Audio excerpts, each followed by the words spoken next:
Hi everyone, Letty here. Today I'm going to share with you a Save Those Scraps video where I show you how I use my white cardstock scraps, and I'm going to do a little project share at the end.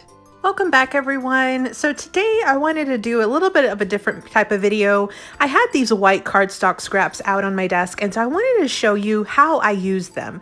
The big thing here is you definitely want to save these kinds of scraps. These can be used for so many different things. I'm only going to show you a couple different ways that I typically will use them, but there's so many different things you can do. One of the big things I do is I stamp my sentiments or my images that I'm going to be coloring on these scraps. And so here you see I've pulled out some sentiments. This one says sending hugs. Some sentiments that I had been wanting to use soon. Here's sending sunshine and smiles. Here's you are my sunshine. So some sentiments that I thought, these are going to be great to use. This one says you make everything magical.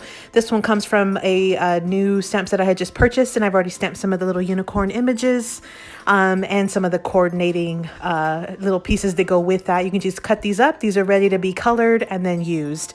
Here are the coordinating little additional images that go with that one. So one of the big things I do, like I said, is I just stamp out all my images. I'll show you how I store these in just a second, but let me show you another thing that I do with scraps. So I tend to die cut or punch my circles that I use for my stamping. So I use a lot of my stitched white circles and my stitched scallop circles for my sentiments. You can see here I have a couple that already have sentiments on them that I've already stamped, but it takes time to die cut. So I tend to die cut them in batches, and then that way I have them ready to be used whenever I need them. And so I sort them by size like you see I'm doing here. And then I group it all together in one stack, but I do have them by size. So that way when I find a specific sentiment that I want to use, I already have my go-to die cut circles that are ready to be used. So I don't have to take extra time to do that step as well. So that's just another little thing that I do. These are kind of the two main things that I will use my white scraps for. So the next thing that I do after I've stamped is I usually will cut them down or prep them so that way they are ready to be used. Now, you can always come back in and add additional layers of cardstock mats behind them. I usually will just store all of these in a little bag. These little bags I picked up at Dollar Tree, but you can pick up pretty much any size bag. You don't even have to store them in bags. Here you can see some of some little sentiments I had previously stamped for some card making that I had done. And again, you don't have to store them in bags. You could always do them in like a little container. You really just have to find something that works for you. So here I have all of the little images or the sentiments cut up, ready to go. And then now I have everything is bagged up. So here I have everything already bagged, ready to be used. Again, just find whatever method works best for you. The big thing here is you just want to make sure you try to pre-stamp things that you're actually going to be using. It doesn't do you any good to stamp a whole bunch of items that you aren't going to actually use, in the next, little bit.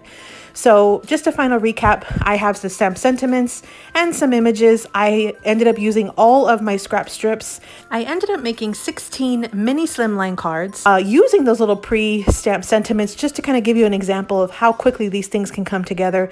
You see here I have my stamped sentiment, and I decorated with a little bit of a faux stitching on it. I used this Memento black pen.